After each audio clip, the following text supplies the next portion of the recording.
Conforme se a gente falava de segurança pública, a gente fala agora de segurança internacional. Acontece o seguinte: sanções a qualquer momento.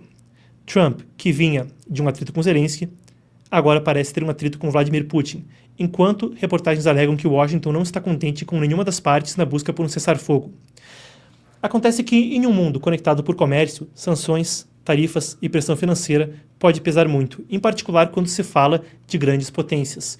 E essa tem sido uma carta na manga de Donald Trump, conforme ele está negociando, novamente, ocupando a presidência dos Estados Unidos. Agora, ele ameaça usar mais pressão desse tipo contra a Rússia. Ele se disse irritado com Vladimir Putin quanto ao progresso de um cessar-fogo. Veja isso então, a gente vai ver a imagem aqui ao meu lado.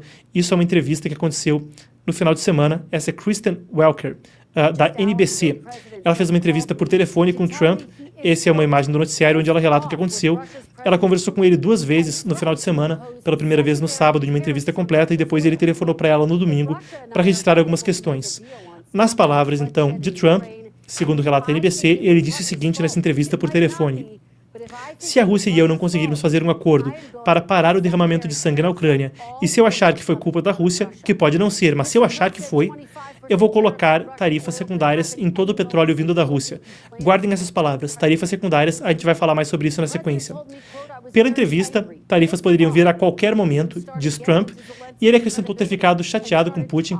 As palavras foram pissed off, que ele está muito irritado com Putin, por Putin desejar ficar conversando sobre outro líder que não Zelensky à frente da Ucrânia e descartando a credibilidade do líder ucraniano conforme os dois conversam. O Kremlin já respondeu do lado de Putin. O Peskov, que é o porta-voz, Dmitry Peskov, porta-voz do Kremlin, disse o seguinte: e continuamos trabalhando com os americanos, primeiro de tudo para construir relações bilaterais que foram gravemente feridas durante o governo americano anterior, e estamos trabalhando pela implementação de algumas ideias relacionadas ao arranjo ucraniano.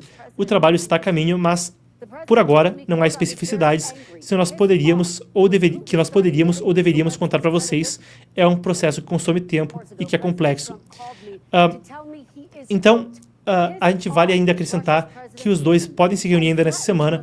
Trump disse que planejava falar com Putin por telefone nessa semana. Peskov disse que não havia nada agendado, mas que poderia ser agendado com pouco aviso prévio, se fosse necessário.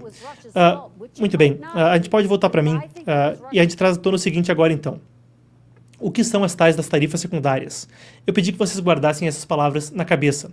E elas são algumas das formas mais eficientes de sanção, porque não afetam só aquele país que é alvejado, o alvo da chamada sanção primária. Pelo contrário, essas sanções alvejam todos os países que fizerem comércio com aquele país. Então, quando o Trump fala de sanções, e os números que ele usa são grandes, 25% a 50% para todos os países que fizerem comércio de petróleo com a Rússia, isso basicamente significa que se um país estiver comprando petróleo da Rússia ou negociando em petróleo com a Rússia, ele poderá sofrer tarifas dos Estados Unidos por isso. 25% a 50% foram os números utilizados. Vamos voltar mais atrás então, como eu disse, entender do que se trata. Uma tarifa é basicamente colocar uma taxa sobre a entrada de um produto nos Estados Unidos, principal mercado consumidor do mundo.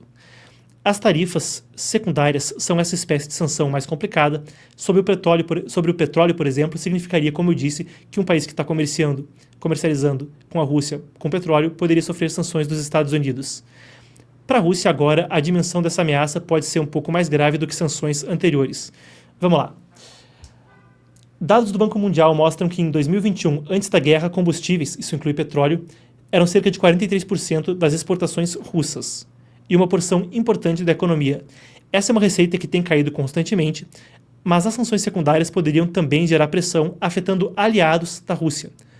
Então, por exemplo, consumidores de petróleo russo, que tornaram-se principalmente Índia, China e alguns poucos outros países, Turquia, depois da invasão de 2022, quando a Europa tentou se afastar do petróleo e do gás russo, poderiam ser afetados. Isso poderia mesmo gerar debates de pressão interna, por exemplo, Rússia ou Índia pedindo, melhor dizendo, China ou Índia pedindo à Rússia que reconsiderasse.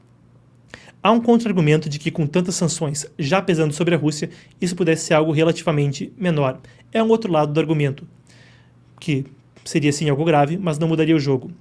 A nossa apuração traz o seguinte para a gente ter também um panorama disso. Vocês vão ver ao meu lado isso que é uma captura de tela da plataforma Castellum.ai. Isso é uma plataforma que monitora sanções. Eles são uma empresa que também presta consultoria sobre como aderir a elas. E o rastreamento que eles fazem de sanções muitas vezes é mais preciso que o dos próprios países que impõem essas sanções. Afinal de contas, eles revisam aquelas que estão duplicadas, etc. E é tido basicamente como padrão ouro para entender quantas sanções um país tem.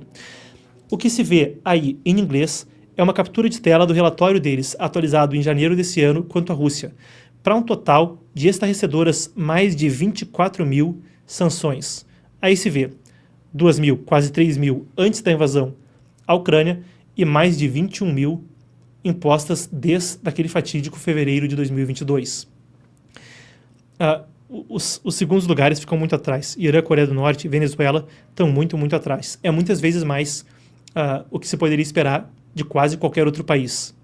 Dessas sanções, isso são de todos os países. Os Estados Unidos impuseram a maior parte, não a maioria absoluta, mas são o país que mais impuseram, melhor dizendo. Vou simplificar. Não é mais da metade, mas é a porção mais considerável que qualquer país impôs. Foram 6.433 vindo de Washington. A coisa não seria inédita quando se fala de sanções secundárias ou tarifas secundárias sendo impostas agora. Aqui a gente tem um pronunciamento de Donald Trump quando ele, há uma semana atrás, impôs esse mesmo tipo de tarifa à Venezuela, ali por questão de segurança nacional, gangue Tren de Aragua e outras gangues envolvidas em crimes nos Estados Unidos com imigração ilegal e fronteira sul. O Irã também parece estar na mira. Além da Rússia, Trump ameaçou tarifas secundárias sobre Teherã, sobre o Irã, sobre esse país, no final de semana, caso não aceitem um acordo nuclear, alguma questão que possa ser mediada para como o país pretende lidar com o seu programa nuclear. O Irã, claro, que já procura enriquecer urânio e ter armas atômicas, não é de hoje. Trump busca um acordo, mas ele disse que se o acordo não chegar, não é só tarifas secundárias. Poderia mesmo haver um bombardeio. São as palavras dele no final de semana. Abrindo o escopo, Trump busca um cessar-fogo, e voltando, claro, ao leste da Europa. Mas, enquanto houve momentos de desgaste entre ele e os líderes de Ucrânia e Rússia, a coisa segue incerta. Houve um acordo para cessar fogo de infraestrutura. Ambos os lados alegam que houve violações nesse sentido. Enquanto isso, há um relato que não deixa Trump contente também de um aumento de pressão militar russa em meio às conversas de cessar fogo. O lado ucraniano avisa que houve mais ataques a civis desde o início das conversas. Do outro lado, o lado ucraniano também, após perder a maior parte da região de Kursk, lá atrás no ano passado, a Ucrânia invadiu uma parte da Rússia, depois, com o apoio de soldados da Coreia do Norte, perderam muito ganho territorial por ali, agora há avisos, relatos que começam a surgir, ainda não confirmados necessariamente por Zelensky, mas já circulando segundo alguns oficiais, e reportagens de que há novas incursões ucranianas para dentro do território russo, após então grande parte de Kursk ter sido retomada pela Rússia com apoio de tropas da Coreia do Norte.